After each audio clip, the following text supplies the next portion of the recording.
हाय, नमस्ते, good evening. Sir. Good evening. Good evening. चलो start करूया. स्टार्ट करायच्या आधी डिस्क्लेमर, जे काही आपण डिस्कशन स्टॉकबद्दल करतो ते सगळे फक्त एज्युकेशनल पर्पजसाठीच आहेत. याच्यात जर तुम्हाला ॲक्च्युअल मार्केटमध्ये काही परचेस खरेदी करायचं असेल तर ते तुमचा स्वतःचा व्ह्यू आणि ॲनालिसिस करून तुम्ही करायचं आहे. राईट. सो चलो let start with Nifty. Nifty या वीकमध्ये जर बघितलं आपण, बराचसा त्यांनी भीती दाखवलेली आहे. थोडी खाली येतोय, वर येतोय, त्या याच्यामध्ये त्यांनी, आणि आता वीकेंडला एक इथं हॅमर फॉर्म झालेला आहे. डेली चार्टवर जर आपण बघितलं तर हॅमर आहे. दोन इम्पॉर्टंट सपोर्ट्स आहेत त्याला इथे खाली. आपण जर बघितला तर पहिला आहे तो म्हणजे काय, 15,680चा जो सपोर्ट आहे तो त्यांनी होल्ड केलेला आहे. आणि खाली थोडासा आपण आलो तर 15,600, 15,600, 15,680 हा इम्पॉर्टंट सपोर्ट आहे. तो जर ब्रेक झाला तर जो आता प्रिव्हियसली जो एक फॉल दिला होता त्यांनी 15,450 पर्यंत, तो एक सपोर्ट इथे तयार असेल, मेजर सपोर्ट असेल तो, आणि तो तुटण्याची शक्यता जास्त कमी आहे मार्केटमध्ये.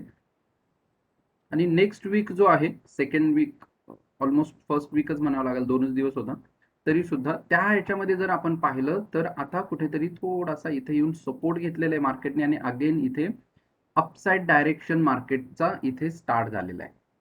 तर इथून आता कुठे ना कुठे जो लेवल आपली येईल 15,800, इम्पॉर्टंट रेजिस्टन्स आता इथे मार्केटला असेल या वीकसाठी. 15,800 ब्रेक झाला तर 15,925 जो एक इम्पॉर्टंट रेजिस्टन्स आता तयार झालेला आहे, तो जर ब्रेक झाला तर मग मात्र आपण 16,000चे दर्शन करू शकतो. आता कुठे ना कुठे जर एक पाहिलं तुम्ही तर निफ्टीचा आता लॉट साईज सुद्धा कमी झालेला आहे. हे काही इंडिकेशन्स असतात मार्केट वर जाण्याचे. तो कदाचित वर जाईल पण किंवा जाणारही नाही, त्याच्यात 2-3 गोष्टी आहेत. वर जाणार का, तर आता निगेटिव्ह असं काही नाहीये. डेल्टा व्हेरियंटचा ठीक आहे, आता आपल्या इथं थोडासा प्रभाव येतोय. बऱ्याच ठिकाणी आता ब्रिटनमध्ये वगैरे सुद्धा परत लॉकडाऊनचं वगैरे त्यांचं चालू आहे. त्यामुळे ते एक आपल्याला टांगती तलवार आता आहे. महाराष्ट्रात बरेच जास्त केसेस सापडायला लागलेले आहेत. मग या ठिकाणी मग काय करेल, आता मार्केट तो वरती घेऊन जाईल, कदाचित 16,000चे दर्शन तो दाखवू शकेल, आणि त्याच्यानंतर मग मात्र ते परत एक फॉल आणतील. मार्केट इथून थोडा करेक्शन व्हायला पाहिजे अजून टाइम वाईज. थोडासा जून जर बघितला आपण तर पूर्ण टाइम वाईज करेक्शन मार्केटने केलेलं आहे. बघा, हा जूनचा जो आहे ना, तो टोटली सगळा टाइम वाईज करेक्शन मार्केटने काढलेला आहे पूर्ण. जो 15,900 ते 15,450चा एक डीप थोड्या वेळासाठी त्यांनी दिला होता, पण ऑलमोस्ट जर बघितलं तर 15,500, 15,800 ह्या 300 ते 350 पॉईंट मध्येच त्यांनी अख्खा जून काढलेला आहे. निफ्टी बँक निफ्टीचे आता मुवमेंट्स जास्त मिळत नाहीयेत. 50, 60, 70 पॉईंटची मुवमेंट आपल्याला निफ्टीमध्ये मिळते, फार तर 100 टोटल ओपन आणि हाय आणि लो पकडून 100 पॉईंटची मुवमेंट होतीये. आणि बँक निफ्टीमध्ये जर आपण बघितलं तर 150, 200, 250 पॉईंटचीच फक्त मुवमेंट आपल्याला बघायला मिळते, त्याच्यापेक्षा जास्त मिळत नाहीये. त्यामुळे आता जे इंडेक्स ट्रेडिंग करणारे आहेत त्यांच्यासाठी थोडासा हा जो पिरियड आहे तो पॉज पिरियड आपण म्हणू शकतो. त्यामुळे इंडेक्समध्ये जास्त चांगले, आणि त्याच्यामध्ये अशा केसेसमध्ये होतात ते ऑप्शन सेलरला जास्त पैसे मिळवून देतात. जर तुम्ही ऑप्शन सेलिंग करत असाल तर डेफिनेटली तुम्हाला इथं चांगले गेन्स इथे मिळतात. तर मार्केट व्ह्यू आणि मार्केटची मुवमेंट बघणं खूप गरजेचं आहे. मार्केट कधी कसा मुवमेंट देतो, जर आता मुवमेंट देतच नाहीये, तो कन्सोलिडेशन फेजमध्ये आहे, एवढ्या वरती आल्यानंतर थोडासा आता कन्सोलिडेट झाला पाहिजे तो इथूनच, की एक साधारणतः 15,400, 15,500 पासून ते वरती 15,900, 16,000 यामध्येच तो अजून थोडासा कन्सोलिडेट झालाच पाहिजे डेफिनेटली. राईट. बँक निफ्टी, हा आता याच्यामध्ये 2-3 थोडेसे फॉलचं जर बघितलं तर तो म्हणजे काय, क्रूड ऑइल वाढतोय, तो एक निगेटिव्ह इम्पॅक्ट आपल्या मार्केटवरती डेफिनेटली आहे. क्रूड ऑइल जर आता बघितलं आपण तर बराचसा आहे, $75 वरती क्रूड ऑइल आता आलेला आहे. जर आपण पाहिलं तर तो $75 वरती आलेला आहे. USD पण $75 वरती आलेला आहे. जर USD जर बघितलं तर USD सुद्धा कुठे ना कुठे येतोय. मग हे दोन्ही घटक असे आहेत की जे मार्केटवरती निगेटिव्ह परिणाम करतात. बघा, जेव्हा डॉलर वाढतो तुमचा त्यावेळेस FII सेल करायला सुरुवात करतात. खाली जेव्हा डॉलर होता आपला हा पूर्ण जुलै, ऑगस्ट, सप्टेंबर त्यानंतरचं जर तुम्ही बघितलं तर भरपूर इन्व्हेस्टमेंट इथे मार्केटमध्ये केलेली आहे. आता ज्या वेळेस आपण जर बघितलं एप्रिलमध्ये वगैरे थोडीशी सेलिंग त्यांनी केलेलं आहे.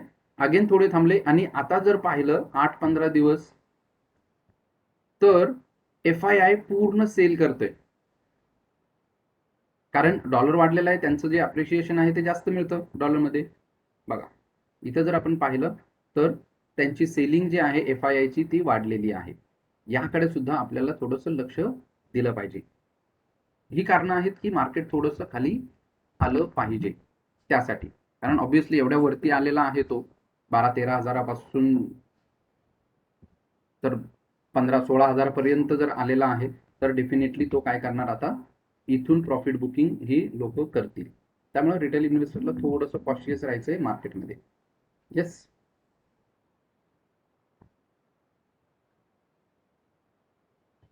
ग्रेट. ICICI प्रुडेन्शियल जास्त शेअर्स टाकू नका. हे संपले ना की मग आपण बघूया. कारण जास्त जर आपण घेत बसलो ना तर पुन्हा मग काय होतं की काहींचे राहतील किंवा पूर्ण होणार नाही. नाही तर उगाच मारे एवढे स्टॉक्स आहेत, माझंही थोडंसं होतं, अरे सगळ्यांना आपल्याला सांगितलं पाहिजे. मग त्या ह्याच्यामध्ये असं नको व्हायला कुठला राहिला किंवा नीट व्यवस्थित अनालिसिस करून दिलं नाही, असं नको व्हायला. राईट. बघा, मला वाटतं ICICI प्रुडेन्शियल इथं आपण एक मागच्या सेशनमध्ये काढला होता आणि हा आपला इथे जर पाहिलात तर ब्रेकआउट होता आणि तो जर ब्रेकआउट तुम्ही पाहिलात आणि ब्रेकआउटच्या नेहमी तुमचा जर स्टॉप लॉस असेल तो खाली असायला पाहिजे. चॅनल ब्रेकआउट असेल तर तो खालपर्यंत आलेला नाहीये. राईट. तो खालपर्यंत आला नाही, तिथून मात्र त्यांनी चांगली मुवमेंट वरच्या साईडला दिलेली आहे.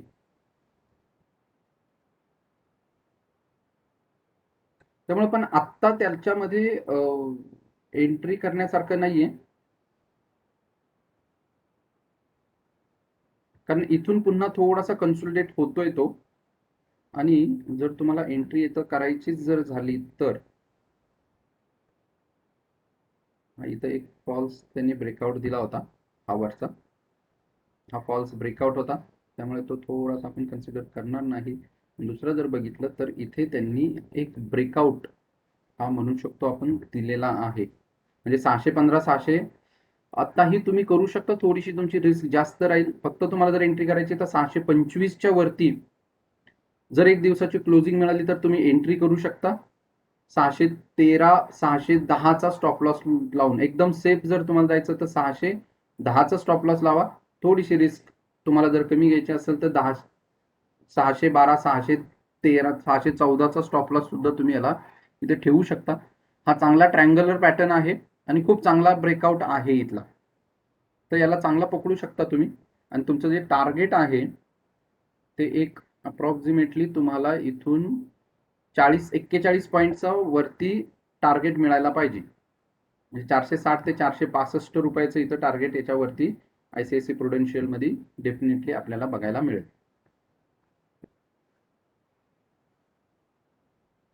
गोदरेज ॲग्रो. गोदरेज ॲग्रो हा मधीच खूप वाढलेला आहे आता. त्याची मग त्यानंतर न्यूज वगैरे बरीचशी आलेली. येस. आता तरी ह्या याच्यात नाहीये बाईंग झोनला, कारण इथेच त्याचा ब्रेकआउट होता. हा सिंपल ब्रेकआउट होता एकदम चांगला. आता थोडा कन्सोलिडेट करायला पाहिजे यांनी इथे.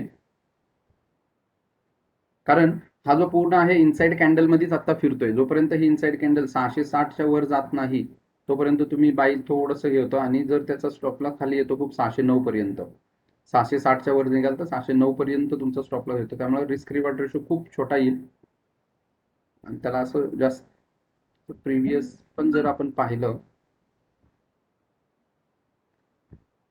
तर आता इथे 657चा वगैरे रेजिस्टन्स पण येतोय.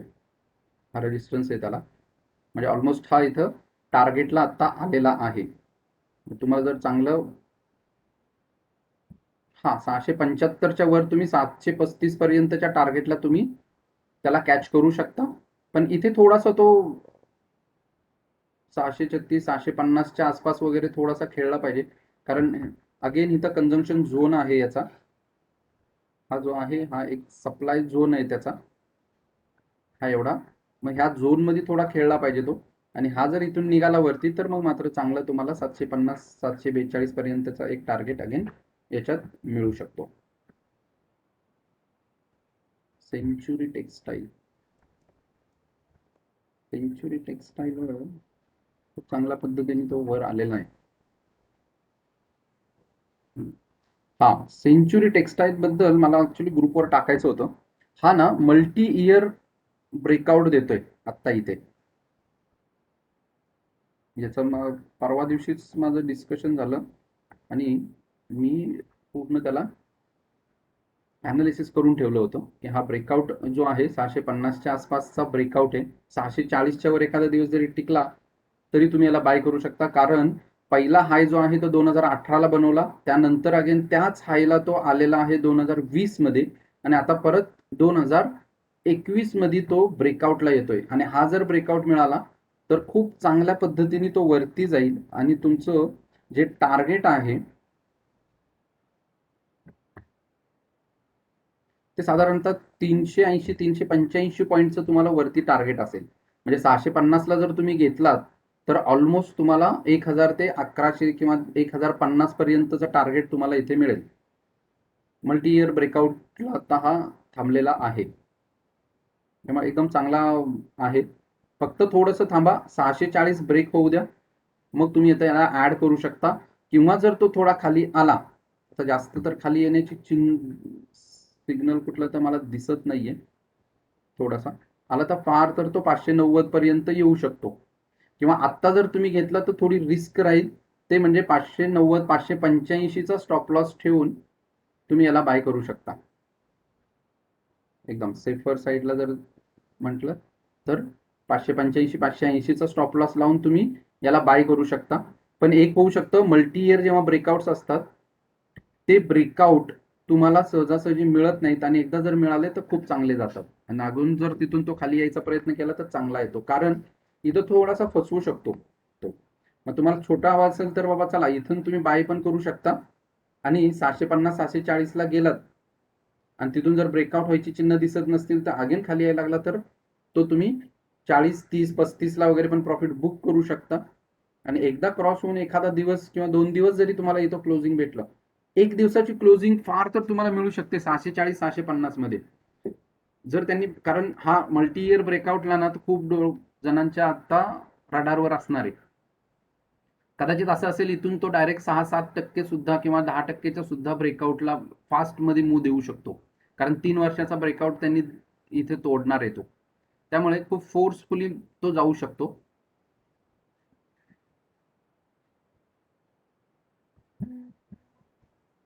ऍक्सिस आणि आयसीआयसीआय बँक प्रायव्हेट बँक आहेत. व्यू एक शॉर्ट टर्म साठी चांगलाच आहे, फक्त बँकिंग सेक्टर आहे बँक निफ्टी आपण वीक आहे बघतोय त्या ह्याच्यात. इथून एक सपोर्ट लेवलला आहे तो, एक ब्रेकआउट देऊन रिट्रेसमेंटला आलाय. आता इथून तुम्ही बाय करू शकता याला चांगल्यापैकी. 640 645ला बाय करू शकता तुम्ही. 627चं तुम्ही स्टॉप लॉस ठेवलात तर तुमचे 664 680चा पहिलं टार्गेट असेल. आणि त्याच्यात अजून थोडंसं आता हा ब्रेकआउट येतो आपल्याला 640, आणि तिथून जर आपण बघितलं तर ही डीप पण पकडू शकतो आपण. 133 पॉईंटचा तुम्हाला वरती मुवमेंट मिळू शकेल याच्यामध्ये.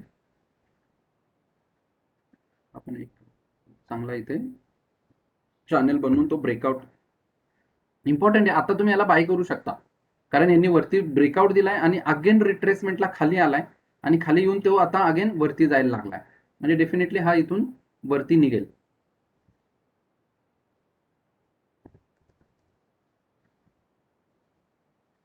ऍक्सिस बँक, ऍक्सिस बँकने ऍक्च्युली 650च्या आसपासच दिलेला आहे ब्रेकआउट. आता थोडासा बघा, आधी पण टॉपला तो बघितला तर जानेवारी फेब्रुवारीमध्ये टॉप बनवून खाली आलाय आणि इथे आता 760चा रेजिस्टन्स आहे, सप्लाय झोन आहे. तो ब्रेक करून वर निघाला तर 800 पर्यंतचं टार्गेट तुम्हाला मिळू शकेल. आणि 800च्या वर गेला तर मग मात्र तो अजून चांगला जाईल, कारण प्रिव्हियस जो इथला एक सप्लाय झोन आहे त्याच मध्ये येऊन पुन्हा तो तिथेच थोडा अडथळा येतोय त्याला. त्यामुळे इथून त्याला निघू द्या आणि जर 830च्या वर निघाला तर अजून चांगल्यापैकी तुम्हाला भरपूर तो मोमेंट्स देऊ शकेल. आणि इथे जर बघितलं आपण तर हा आता inverted head and shoulder pattern पण तयार होतोय. तो जर ब्रेक करून निघाला तर अजून पण एक चांगल्यापैकी तुम्हाला मुवमेंट मिळेल.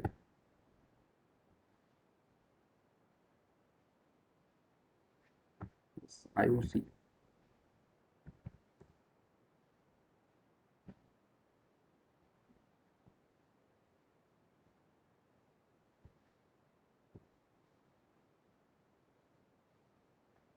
ह्याचं तर मला वाटतं आपण आधीच वाव बघा, मागच्या वर्षी मी काही टार्गेट्स दिले होते आणि त्यानंतर बघितलं तर बरोबर 2 जुलै, आज आपला आहे 3 जुलै, म्हणजे 1 वर्ष झालं. 1 वर्षांनी आपण त्या स्टॉकला आलोय आणि तो टार्गेट. आणि अजूनही जर आपण पाहिलं तुम्ही बघा, एक साधारणतः आपण जुलै 2020ला आपण याचं डिस्कशन केलं होतं, मी ग्रुपवर काहीतरी दिलं होतं बघा, जुलै 2020 त्यावेळेसचा तो स्टॉक आहे तो खाली होता मागच्या जुलैला साधारणतः 80-85 रुपयाला. आणि तिथून जर आपण पाहिलं तर तो आलाय किती वरती, 120च्या आसपास. म्हणजे साधारणतः 50%ची त्यांनी मुवमेंट आपल्याला इथं दिलेली आहे, राईट. आणि तो सस्टेन होत नाहीये बघा, मी त्यावेळेस सांगितलेलं 115च्या वरती जर तो चांगला सस्टेन जर झाला तर 160 नेक्स्ट टार्गेट येऊ शकेल, राईट. पण तरी आता बघितलं तर 1 वर्षानंतरची सुद्धा जो लाईन आहे ना तो ब्रेकआउट अजून दिलेला नाहीये त्यांनी. आणि 116-117ला जाऊन अगेन तिथून रिव्हर्स मूव्ह दिलेली आहे. हे इम्पॉर्टंट आहे. आणि ट्रेडिंग व्ह्यू वापरायचा ना हा फायदा आहे की तुम्ही जे काही स्टडी करता काय करताना ते फॉर एव्हर राहतं, जोपर्यंत तुम्ही डिलीट करत नाही तोपर्यंत एकदम चांगल्यापैकी. बघा, इथून हा वर गेलेला आहे आणि तिथून पुन्हा खाली आलाय आणि आता इथे सपोर्ट घेतलेला आहे त्यांनी 207-208चा. आणि त्या ठिकाणावरून तुम्हाला तो अपमूव्ह द्यायचा थोडासा प्रयत्न करतोय. अजून अजून इथं काही प्रयत्न जास्त केलेला नाहीये, तर इथं थोडं टिकू द्या, 210च्या वर निघू द्या. 210च्या वरती आलात तर तो पुन्हा तुमचा तोच आहे. 121च्या वर जर जो टिकला ना मग चांगल्यापैकी तुम्हाला, म्हणजे 160चं वगैरे टार्गेट मी आधी सांगितलेलं आहे ना, ते डेफिनेटली तुम्हाला मिळू शकतं हे टार्गेट. पण माहित नाही आता, हे पूर्ण गव्हर्नमेंट कंपनी आहे, सगळं आहे, त्यामुळे तो कदाचित तसा असेल. बट ओव्हरऑल 1 वर्षामध्ये सुद्धा तेवढे तुम्हाला रिटर्न्स तो डेफिनेटली दिलेले आहेत. आणि देतो 40-50% सुद्धा खूप झाले लॉंग टर्म्स मध्ये जरी तुम्ही पकडलेत त्याला तरी सुद्धा.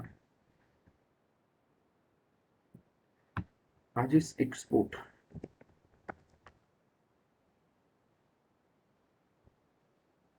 इथे काही आपण फक्त टेक्निकल बघतोय. जर तुम्हाला लॉंग टर्म शॉर्ट टर्मचा काही व्ह्यू असेल तर तुम्ही फंडामेंटली पण त्या स्टॉक्सला बघा. हा राउंडिंग बॉटम करतोय थोडासा, पण प्रिव्हियस जो रेजिस्टन्स आहे त्याला रिस्पेक्ट करण्याचा प्रयत्न करतोय. इथं सपोर्ट आणि आता राउंडिंग बॉटम जो आहे हा पूर्ण, तर हा ब्रेक केलाय आणि अगेन इथं तो रिटेस्टिंगला आलेला आहे. आता जर त्यांनी रिटेस्टिंग केलं इथून निघाला तर आपण बाय करू शकतो. तो 580च्या वर तुम्ही चांगला बाय करू शकता त्याला. आणि स्टॉप लॉस जो आहे 555-560चा ठेवू शकता. 75, हा 75 ठीक आहे. 80च्या वरती एकदम चांगला सेफ आहे, कारण चांगला वर जाऊन मोठी ब्रेकआउट बघा, मोठी कॅन्डलची ब्रेकआउट दिलेली आहे आणि अगेन तो टेस्टिंगला रिटेस्टिंगला खाली येतोय आणि ज्या मोठे कॅन्डल आहे तो ब्रेक न करता वर चाललाय. म्हणजे it is a good sign to move upside. ही जी आहे ही चांगली साईन आहे वरती जाण्यासाठी. मग तुम्ही याच्या वरती बाय करू शकता 580ला. 560 ते 555चं स्टॉप लॉस तुम्ही ठेवू शकता. चांगल्या गेनसाठी म्हणतोय मी याच्यामध्ये, की साधारणतः तुम्हाला जर याचे टार्गेट्स जर हवे असतील त्या ब्रेकआउट नंतर,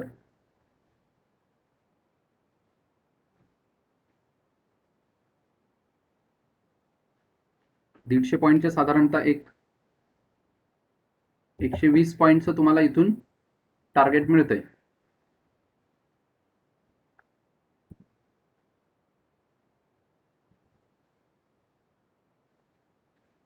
जर आपण 580 ला जर याला बाय करायचं ठरवलं, 550चा वगैरे जर आपला स्टॉप लॉस आपण ठेवला 55चा, आणि तिथून जे आपले टार्गेट आहे 130 पॉईंटचा जरी आपण काढला तरी खूप चांगला रिस्क रिवॉर्ड रेशो इथं आपल्याला मिळून जातोय. त्यामुळे एकदम चांगला आहे. इथून 26 पॉईंटचा स्टॉप लॉस आहे आणि 128 पॉईंटचा गेन आहे इथून जर बघितलं आपण तर. म्हणजे 1:5चा इथं ऑलमोस्ट रेशो आपल्याला मिळतोय. त्यामुळे हे बाईंगसाठी चांगलं आहे. डेफिनेटली तुम्ही हा घेऊ शकता. फक्त पिरियड आहे तो मात्र तुमचा थोडासा जास्त असेल इथून.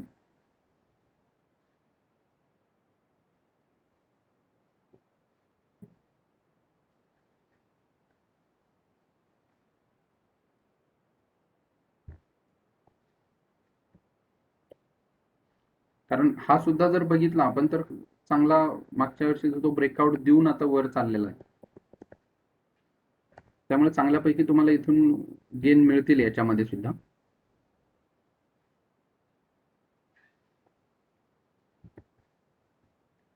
फक्त त्याचं फंडामेंटल बघा. राजेश एक्सपोर्ट म्हणजे कसं, एक छोटी कंपनी आहे, मोठी आहे, कशी आहे, त्यानुसार मग त्याला तुम्ही कॅच करू शकता.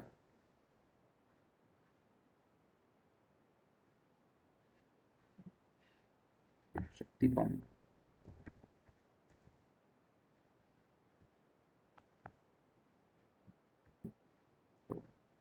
बघा, शक्ती पॉम्पनी खूप छान ब्रेकआउट देऊन वर आलेला आहे. हा बॉटम होता त्याचा खाली इथेच, आणि आता प्रिव्हियस हाय 2018चा हाय जो आहे तो ब्रेक करायचा प्रयत्न करतोय. माहित नाही, बरेच लोकांनी मला वाटतं आधी खूप स्टडी करून आज स्टॉक मला विचारतायत कन्फर्मेशनसाठी, असं वाटतंय मला. कारण मी बघितले सगळे स्टॉक असे आहेत की ते ब्रेकआउट देऊन वर गेले, कन्फर्मेशन रिट्रेसमेंटला आलेत आणि परत वर चाललेत. असे स्टॉक्स, एकदम चांगले चांगले स्टॉक्स आलेले आहेत आज बाहेर. होपफुली आपल्या सेशनचा बऱ्याच जणांना फायदा होतोय.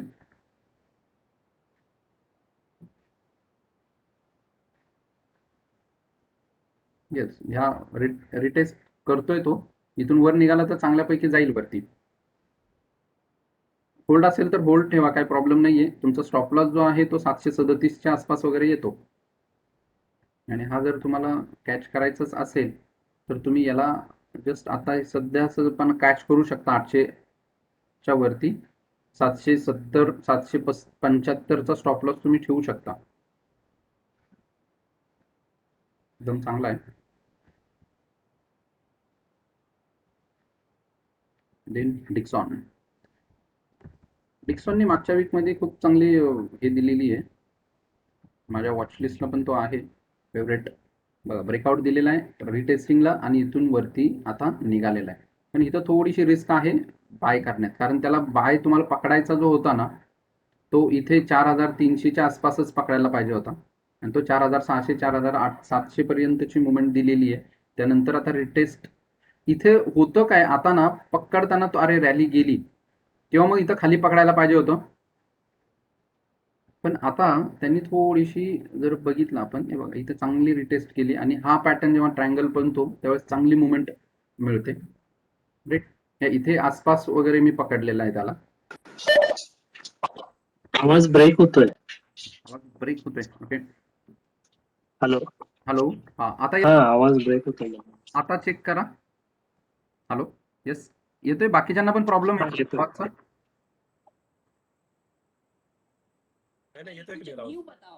ओके, ठीक. आता जर इथं आपण बघितलं तर हा डाव थिअरीनुसारच चाललेला आहे वरती. तुम्ही इथं ऍड करू शकता त्याला. फक्त इथं थोडीशी त्यांनी इन्व्हर्टेड हॅमर टाकलेलं आहे, त्यामुळे थोडं थांबा. कन्फर्मेशन अजून थोडं आला तर तुम्हाला बाय करायचं असेल तर, कारण इथून चांगली मुवमेंट तो आपल्याला वरती देऊ शकेल अजूनही. माझ्या माहितीप्रमाणे तरी तो एक साधारणतः इथून 30-35% तरी वर गेला पाहिजे.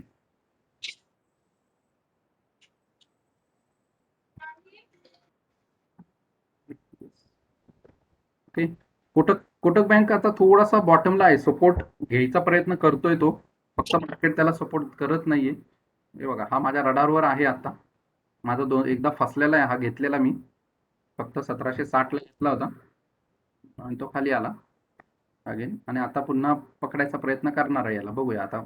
इथे एक सपोर्ट आहे त्याला अगेन, इथला एक जानेवारीचा सपोर्ट आहे. पहिला जो सपोर्ट ब्रेक केला होता त्यांनी नोव्हेंबरचा, त्यानंतर आता जानेवारीचा त्यांनी सपोर्ट घेऊन निघालेला आहे. एप्रिलमध्ये येऊन परत सपोर्ट घेतलाय, देन मे मध्ये सपोर्ट, आणि आता परत त्यांनी इथे सपोर्ट घेतलेला आहे जूनमध्ये. आणि आता इथून जर तो ट्राय त्यांनी केला वरती, तर मग मात्र चांगला बाईंग ऑपॉर्च्युनिटी येईल. पण जर हा ब्रेक जर केला 1700 ची लेवल, मग मात्र तो चांगला पैकी खाली येईल. तशी तर त्याची एक मोमेंटम जर पाहिलं तर तो थोडासा ट्रेंड जो आहे तो डाऊन ट्रेंडचाच येतोय. आवाज कुणाचा आहे तो म्यूट केला तर बरं राहील, म्हणजे बाकी नॉईज डिस्टर्ब होणार नाही. हा इथून निघाला ना तर याला चांगला बाईंग ऑपॉर्च्युनिटी आहे याला एकदम. आणि जस्ट जर आत्ताही कोणाला बाय करायचं असेल तर थोडी रिस्की ट्रेड जर घ्यायचा असेल तुम्हाला, तर 1680 1675चा स्टॉप लॉस घेऊन याला तुम्ही बाय करू शकता. अगेन 2000च्या, जर 2000चं टार्गेट तुम्हाला हवा असेल तर 1650 1640 ठेवा स्टॉप लॉस तुमचा.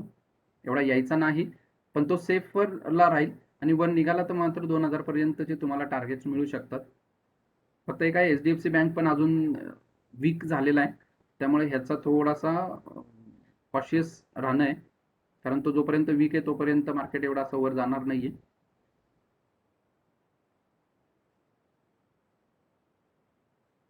येस, ब्रेकआउटला जेव्हा येतात ना स्टॉक, ते घेऊन ठेवायचे, कारण ते खूप चांगले मोमेंट्स देतात तुम्हाला. आता काही मी ब्रेकआउट्स वगैरे युट्यूब टेलिग्रामला टाकतो, तर ते बरेच जण बघता त्याच्यामध्ये, कारण एवढे चांगले चांगले. आता एस्कॉट बघितलं आपण की 1160 पासून 1234चं आपलं टार्गेट होतं, 1241 पर्यंत गेला. कालचा पण आपला जो होता लालपात लॅब, यांनी पण जवळपास 100 पॉईंटची मुवमेंट दिली. PI इंडस्ट्री होती बघा. याच्यावर जर तुम्ही मेहनत घेतली ना फक्त, आणि खूप सिंपल आहे, प्राइस ऍक्शन आहे ती खूप सिंपल आहे, आणि त्याच्यावरून जर आपण गेलो तर कालचा बघा, इथं यांनी सरळ सरळ 100 पॉईंटची मुवमेंट दिलेली आहे आपल्याला. बघा, हा ब्युटिफुली तुमचा ब्रेकआउट मिळतो. फक्त तो स्टडी करणं खूप इम्पॉर्टंट आहे, आणि ब्रेकआउट पर्यंत वेट करणं, प्रॅक्टिस करणं खूप गरजेचं आहे. येस, प्रॅक्टिस सर्वात महत्वाची. आता हा शेखर आहे, शेखर पण खूप चांगले चांगले आता ब्रेकआउट्स वगैरे काढतो, आणि तो पोस्ट करत असतो ग्रुपवरती पण, आमच्या जो काही ट्रेनिंगचा आहे तिथे. आणि इम्पॉर्टंट ते की तुमची प्रॅक्टिस किती असेल त्यानुसार. खूप मला थोडासा व्ह्यू पाहिजे होता की आपण जे सेशन घेतो ते तुम्हाला खरंच चांगलं वाटतंय, युजफुल, व्हॅल्युएबल वाटतंय, आणि जर काही अजून सजेशन असेल तर ते सुद्धा मला सांगू शकता, की त्यामध्ये आपण अजून काही करू शकतो इम्प्रूव्हमेंट्स. तर काही जर तुमचे मला थोडा फीडबॅक आला तर वेल अँड गुड आहे. थोडा वेळ आपल्याकडे, तर मग फीडबॅक खूप आशा करतोय की तुमच्याकडून काही जणांचे फीडबॅक्स मला येतील.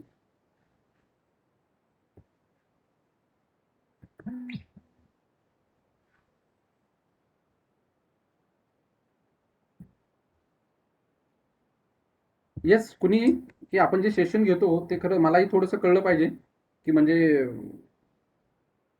हे होईल आपल्याला. ओके, नक्की सर, खूप छान, थँक्स. याचा खूपच फायदा होतो आपल्याला परशुराम सेशनचा.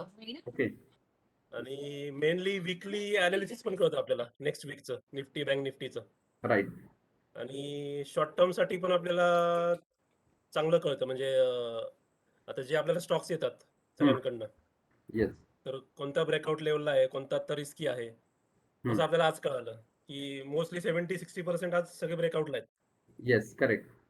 हा, एंट्री आपण घेऊ शकतो. करेक्ट. येस. तर नक्कीच फायदा होतो याचा भरपूर. Yes, thank you. जसं इन्फोसिस तू सांगितला होता. Yes, correct. आणि हा. म्हणजे रामने अजून तो होल्ड केलेला आहे आता जवळ येस होल्ड आहे. 1670 पर्यंत. फिनोलेक्स पण होल्ड आहे. करेक्ट. Yes, great.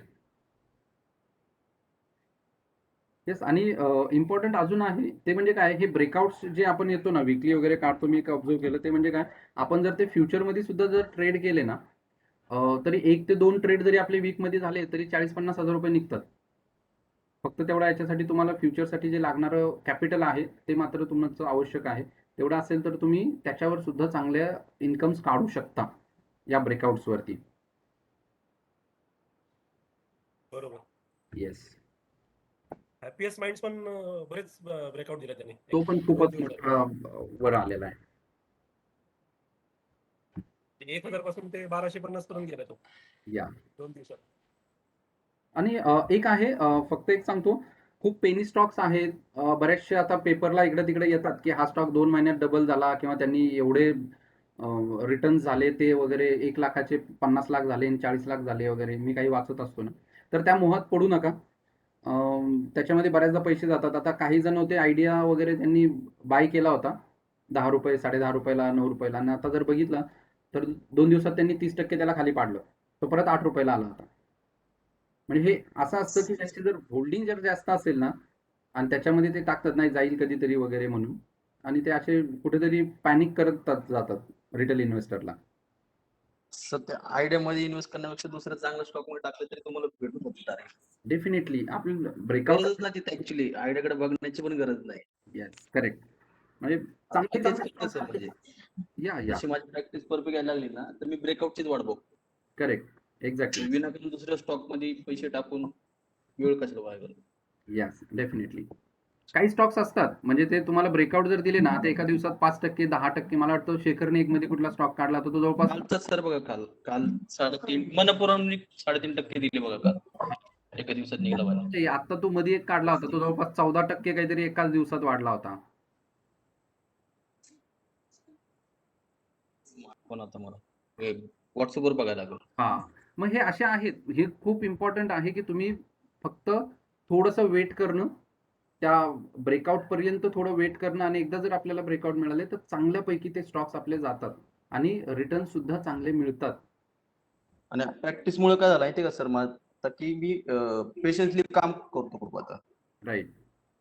हा म्हणजे आता माझं परफेक्शन यायला लागलं की मी बरोबर वाट बघत असतो.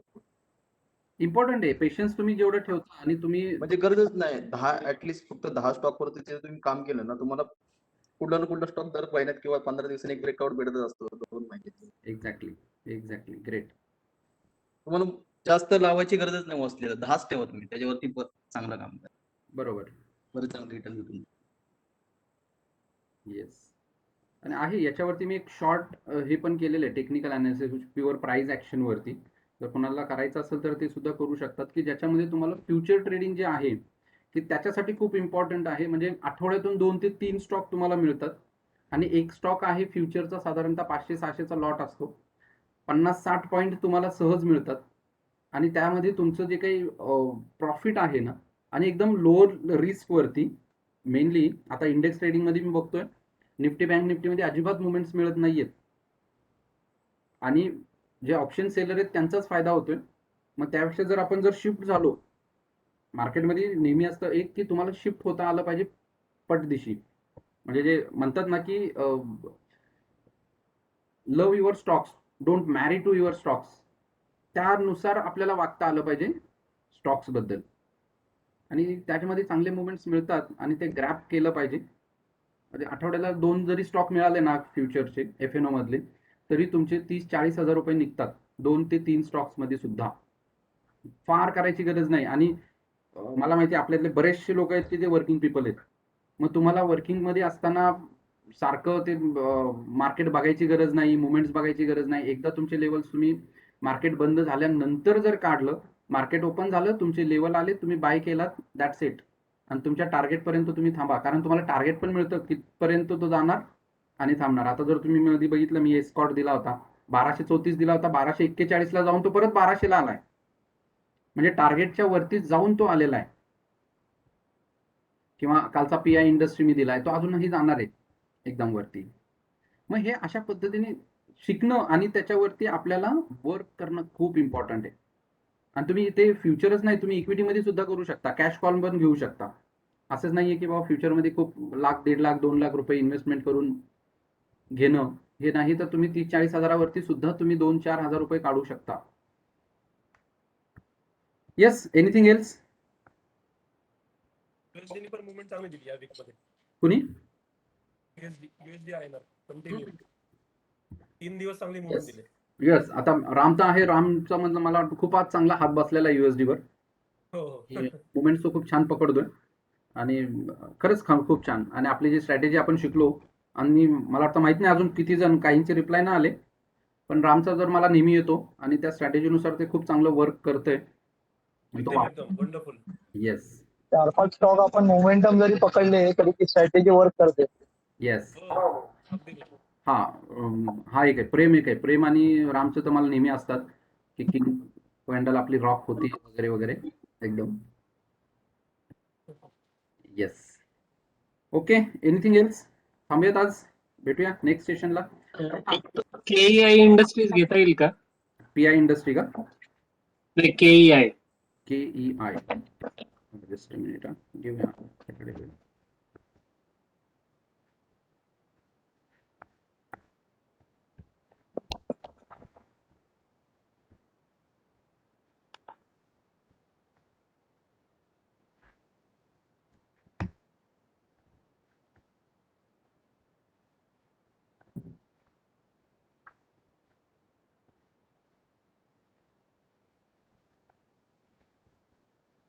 येस, याला तुम्ही आता बाय करू शकता.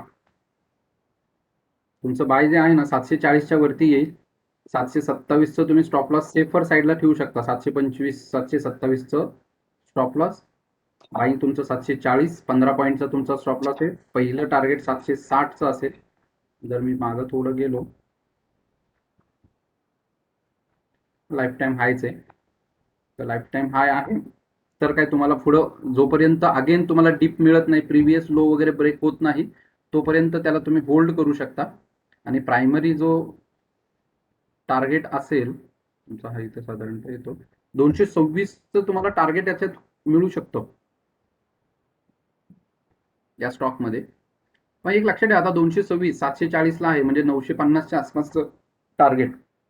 आता 950च्या आसपासचं टार्गेट म्हणलं साधारणतः ह्या स्टॉकची मुवमेंट झाली पाहिजे 30%ची. पण त्याने प्रिव्हियस हाय ब्रेक केलेला आहे ना एवढ्यामध्ये. येस येस तर तो त्या हिशोबाने तो थोडा लॉंग टर्म साठी घेऊ शकतो का आपण? येस, लॉंग टर्म साठीच मी सांगितलं तुम्हाला. 3 ते 4 महिने किंवा 6 महिन्यामध्ये तुम्हाला तो 30%चे डेफिनेटली रिटर्न देऊ शकतो. 250 पॉईंटचं मुवमेंट त्याच्यामध्ये आली पाहिजे. त्याच्या आधी पण येऊ शकेल. याच्यात जे टार्गेट आहे ते त्याच्या आधी पण येऊ शकेल. Okay okay okay, yes. ठीक आहे. आता याच्यात जर आपल्याला टार्गेटच काढायचं झालं तर साधारणतः जर बघितलं आपण तर 34 दिवसामध्ये तो इथून आलेला आहे बघा. मागचा जर बघितला ना तुम्ही तर 500 वरून तो 700ला जो आला आहे, म्हणजे जवळपास त्यांनी 50%ची जी मुवमेंट दिली आहे ती 1 महिन्यात दिलेली आहे, महिन्यात 1.5 महिन्यामध्ये. आणि इथून जर त्याला पुढे जर बघा महिना 1.5 महिन्यामध्ये त्यांनी 50%ची मुवमेंट दिलेली आहे. आणि अजूनही आपल्याला आत्ता ब्रेकआउटला अजून 30%ची मुवमेंट याच्यात दिसतीये. म्हणजे याचे थोडेसे फंडामेंटल पण बघा. जर हा एवढा असाच जर आणि ऑब्विसली असणारच, कारण प्रिव्हियस जो आहे ना त्यांनी एक खूप मोठा कन्सोलिडेशन फेज इथे ब्रेक केलेला आहे. त्याच्यात आहे ना FII ची इन्व्हेस्टमेंट वाढती हळूहळू. येस, म्हणून तर तो शेअर वाढतोय बघा. हा एकदम चांगला इथं ब्रेकआउट झाला तुमचा, एकदम ब्युटिफुल. हा खूप मोठा ब्युटिफुल 525चा ब्रेकआउट होता तुमचा. आणि त्याच्यानंतर तो स्टॉक अजून खाली वळून बघितलेला नाहीये त्यांनी कुठेही. आणि हा असे मोठे जेव्हा तुम्हाला ब्रेकआउट्स पकडता येतात ना, आणि हे खूप चांगले मुवमेंट्स तुम्हाला देऊन जातात. बघा महिन्याभरात तुम्हाला 50% एकच स्टॉक देतोय रिटर्न्स.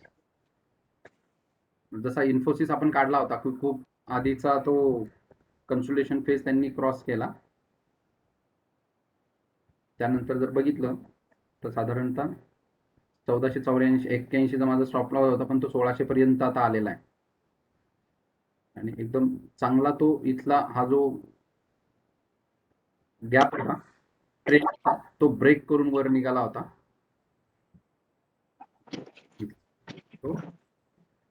इथे हे असे जेव्हा जातात ना त्यावेळेस ते खूप चांगले जातात. हा अजून पण आता चांगला की अजून वरती जाण्याची शक्यता आहे अजून पण, कारण डॉलर वाढतोय ना, त्यामुळे IT कंपन्यांना तो एक फायदेशीर आहे. डॉलर पण आणि त्याच्यात बायबॅकची पण ऑफर आलेली ना, आपलं बोलणं झालं होतं last time. येस. तर त्यामुळे तो थोडासा बायबॅकच्या वर नेणार नाही, पण बायबॅकच्या आसपास कुठेतरी जवळ खाली तो नेऊन तुम्हाला थांबवेल थोडा. काहीतरी 1750 ला आलाय ना वाटतं बायबॅक. हा, हो हो हो. 1625 1650 पर्यंत नेऊन थांबवणार, तिथून थोडा खाली पाडणार, घाबरवणार, आणि बायबॅक संपला की त्याच्यानंतर मग तो मे बी 2100 पर्यंत पण जाईल. बरोबर. Yes. Okay, on this session. Thank you very much. Take care. भेटू Thank you, sir. सेशनला. Thank you. Thank you. Okay, see you. Thank you sir. Thank you. Welcome all of you.